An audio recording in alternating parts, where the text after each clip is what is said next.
try to analyze with an inspiration of EP principles, or when we try to connect EP with other analytical tools. And please, more or less, what we have here is we have different contexts represented, because Diego, he was included in a scientific initiation program, and he discussed the experiences he had with other student researchers in the same context, in an undergraduate course, motivated by a puzzle and guided by these EP principles Inês was talking about. And they realized that quality of life and affect and the way they constructed their identities were an important part of their formation as teacher researchers.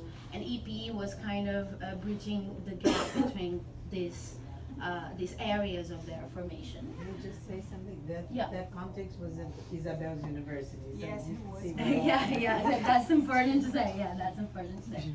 And I was a PhD candidate, and I was trying to write a collaborative thesis based on exploratory practice work with other 8 practitioner researchers from different contexts, including undergrads and graduate students and myself.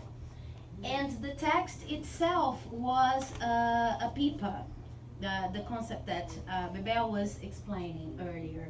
So I was trying to propose more inclusive ways of reporting on research. And Thelma was working with a group of 5 teachers who are all in the private school system in Rio de Janeiro, and they decided to have some conversations, exploratory conversations, in order to try to understand the possible factors that make them feel scared or distressed during their routines as teachers. The conversations were permeated by the principles, and they also show that affection is a vital part of being a teacher, in this case a teacher already working.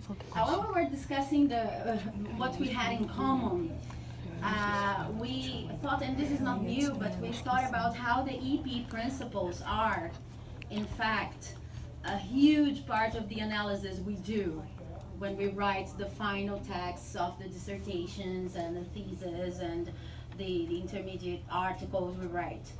So this is part of what we want to propose if you decide to join our group, discussing whether these principles that Inês has briefly shown and that we will have for you in a handout, they can actually be used as theoretical, analytical frameworks. And just for you to get to know the kind of puzzle we had when we worked in this context, Diego was working with these 3 puzzles. Why was participating in the discussion group so significant to me? Why is EP sustainable? And why is EP a way to do research? Because as Inês was saying, EP was imagined as a way to do teaching, not to do research. So when we reinvent EP in this sense, why is EP or a way to do research, and we feel so connected to it when we do academic research?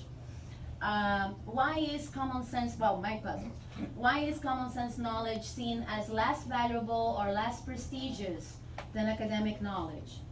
Why do we feel trapped by some academic activities? Why do we keep writing theses based on a division of chapters, including literature review, methodology, and analysis, when we no longer believe that this format is an adequate representation of the research we do? And this is why I was trying to write my thesis in a different way. And Thelma, why do we feel distressed in our workplace?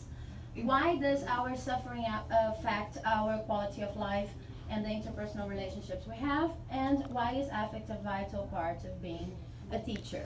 Okay, so our idea is to understand, since we felt this in our context, to understand if the EP principles, if you understand, I invite you to work to understand if the EP principles can really be seen as analytical research tools. That's okay. Thank you very much, Sabine.